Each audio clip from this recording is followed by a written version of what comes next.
बाबा साहब doctor B R. Ambedkar के बारे में बोलना, वो उनके काम को शब्दों में बोल ही नहीं सकते।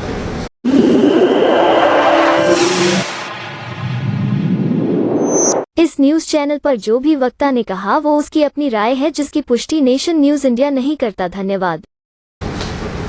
आपको उनके लिटरेचर, उनकी राइटिंग्स को पढ़ना पड़ेगा। मेरी आप सब बच्चों से ये रिक्वेस्ट है कि आप पढ़िए। अगर आप उनको पढ़ेंगे तब आपको पता रहेगा कि बाबा साहब डॉक्टर बी.आर. अम्बेडकर ने कितनी मेहनत से अपनी शिक्षा ग्रहण किया, इस देश का कॉन्स्टिट्यूशन लिखा, समाज के अंदर जो असमानताएं थी उसको दूर करने की उन्होंने पूरी कोशिश की। क्योंकि हम एक दुनिया में, एक भारत ही एक ऐसा देश है जहाँ पे वर्ण व्यवस्था है, और वर्ण व्यवस्था का लिंक जन्म से स्टार्ट होता है। बाकी वर्ल्ड में और स्टेट्स में और कंट्रीज में क्लास सिस्टम वो डायनामिक होता है, वो according to the time and situation वो चेंज होता रहता है। बट वर्ण व्यवस्था, कास्टिज्म वो कभी चेंज नहीं होता, वो फिक्स रहता है। और उसके अगेंस्ट में बाबा साहब ने इतनी मेहनत करके इस देश का कॉन्स्टिट्यूशन लिखा। आज हम यहाँ पे जो खड़े हुए हैं वो बाबा साहब की वजह से है। क्योंकि अगर ऐसा कॉन्स्टिट्यूशन नहीं होता तो ना हम लोगों को शिक्षा मिलने का अधिकार होता, ना हम पढ़ पाते, ना हम लोगों को जॉब मिलता, और आज इस पोजीशन पे हम लोग नहीं होते। आज हम लोग जो यहाँ पर हैं बिकॉज ऑफ डॉक्टर बाबा साहब अम्बेडकर। मैं ज़्यादा नहीं बोलूँगा क्योंकि बहुत सीनियर स्पीकर्स यहाँ पर हैं, मैं भी उनको चुनना चाहूँगा और आप भी चुनना चाहेंगे। पर मेरी सभी बच्चों से रिक्वेस्ट है कि आप सुन के तो यहाँ से जाइए, पर बाबा साहब को पढ़िए जरूर। उन्होंने हमेशा कहा है कि आप मुझे पूछिए नहीं, मैंने जो लिखा है, जो लिटरेचर है, उसको पढ़िए। तो मेरी आप सब बच्चों से यही रिक्वेस्ट है कि आप बाबा साहब को पढ़िए, तभी आपको बाबा साहब के बारे में पता लग पाएगा। Thank you very much. नमस्कार, जय भीम, नमो बुद्धाय।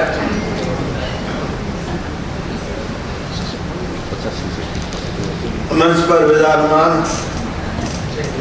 विद्वानगण, आज की सभा में उपस्थित बच्चे तथा साथियों,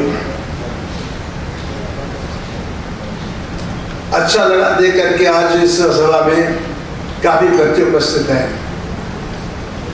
क्योंकि बच्चे ही हमारा भविष्य है, समाज का भविष्य है, देश का भविष्य है। और आप लोग यहाँ पर आए हैं तो कुछ न कुछ लेकर के जाए, कुछ सीख करके जाए, अपने जीवन में कुछ अपनाएं।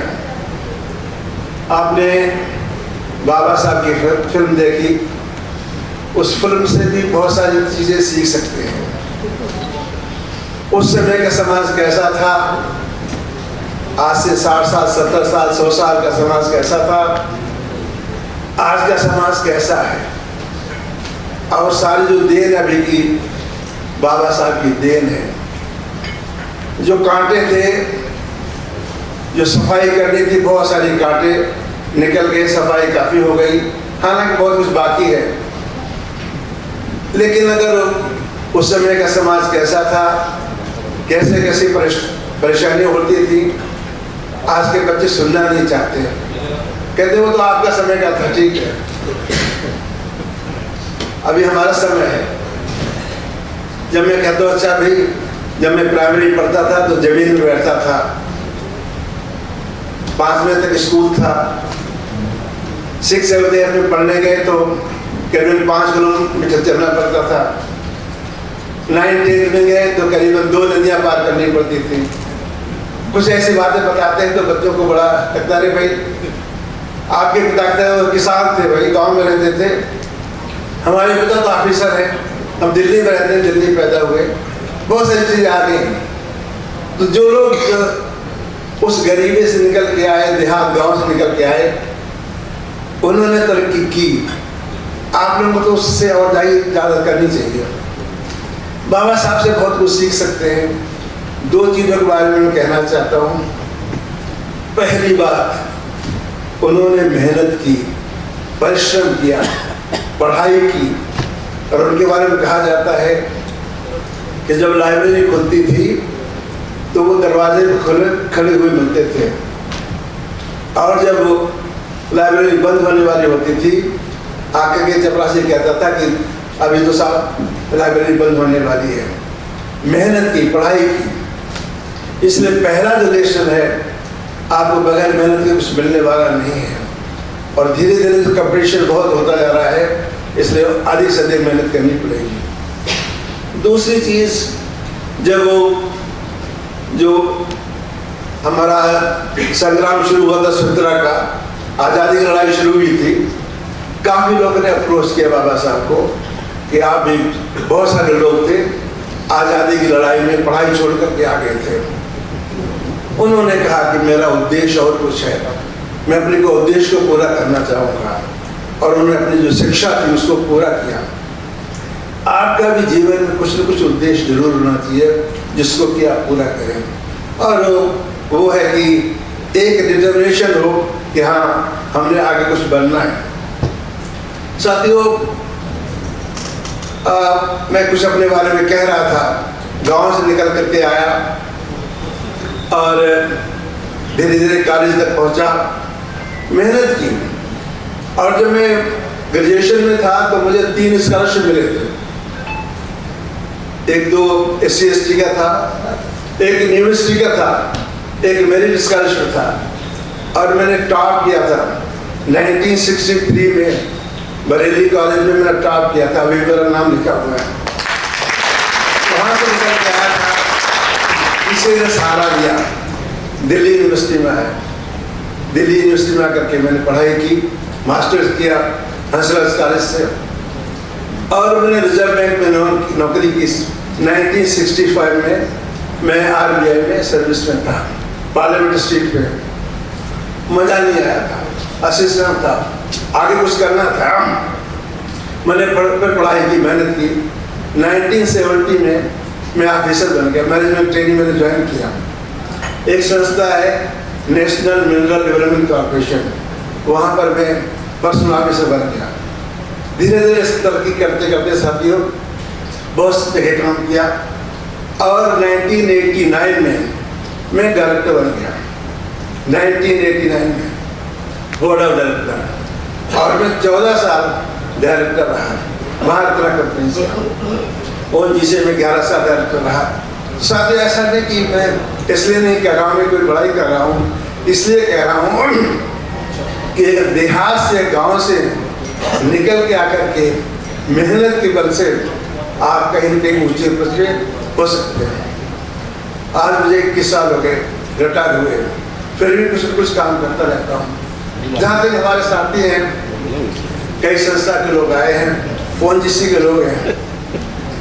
जब हमने ज्वाइन किया था ONGC में, तो बाबा साहब की जयंती का कोई यहाँ पर समारोह नहीं होता था। हमें याद है 1982 में, 92 में हमने कैंटीन में हमने बाबा साहब की जयंती मनाई थी। और धीरे धीरे 3-4 चीज़ें मैं बताना चाहूँगा कि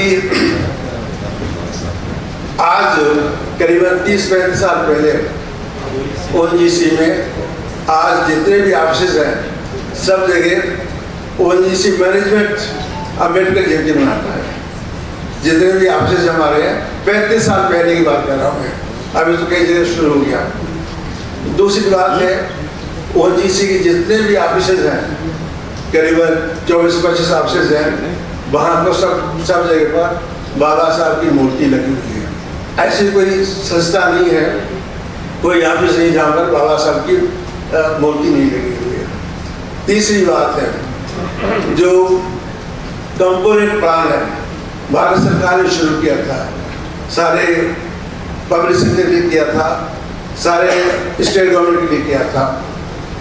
और जब मैं 1986 में ये आया था, तो बड़ी मुश्किल से हमने कोशिश करके, हमको बड़ी मुश्किल से उन्होंने 6 लाख रुपए दिए थे SC ST कंपोनेंट प्लान के लिए, तो बड़ी मेहनत की थी।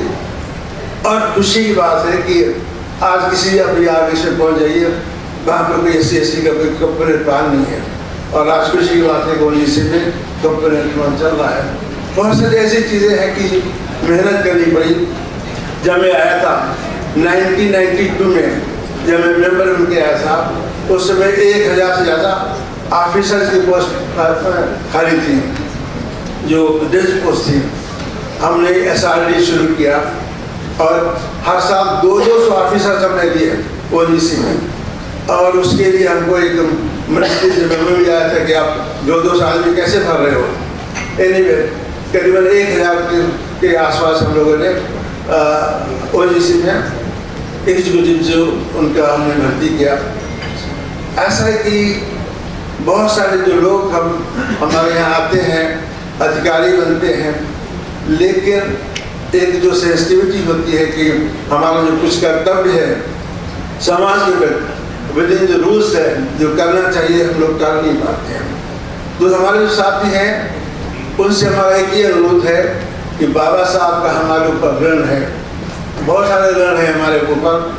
मातृ ऋण होता है, पितृ ऋण होता है, लेकिन हमारे ऊपर एक भीम का ऋण है। और हमारा जो कर्तव्य है कि हम कुछ न कुछ समाज को दे करके जाएं। हमको बाबा साहब ने दिया है, बाबा साहब हम क्या दे रहे हैं, तो हमारे ऊपर एक ऋण है।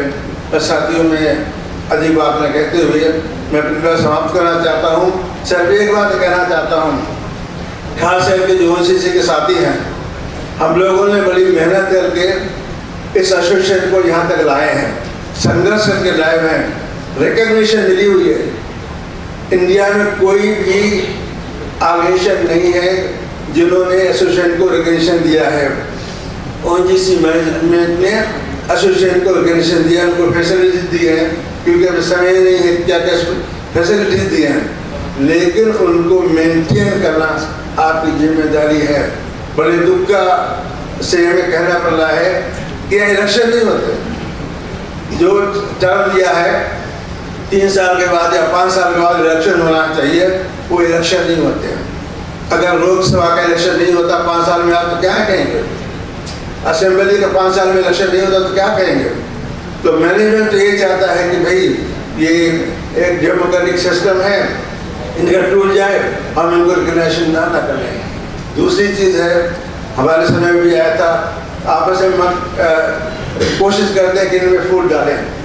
बड़ी कोशिश हुई थी कि भाई ट्राइब्स के एसोसिएशन अलग बन जाए, SC के एसोसिएशन बने, अलग से बने। तो बड़ी मेहनत करके हमने एक साथ में रखा। तो कोशिश ये करना चाहिए कि जो हम कोशिश में जो मैनेजमेंट है और कोई लोग हैं कोशिश करते हैं कि इनको डिवाइड करो, उसको एक साथ रहना है और अपने स्वार्थ के लिए जो एक डेमोक्रेटिक सिस्टम है उसको बनाए रखें। मैं धन्यवाद देना चाहता हूँ कि आपने मुझे मौका दिया, यहाँ पर बुलाया। Wish you all the best. Thank you very much.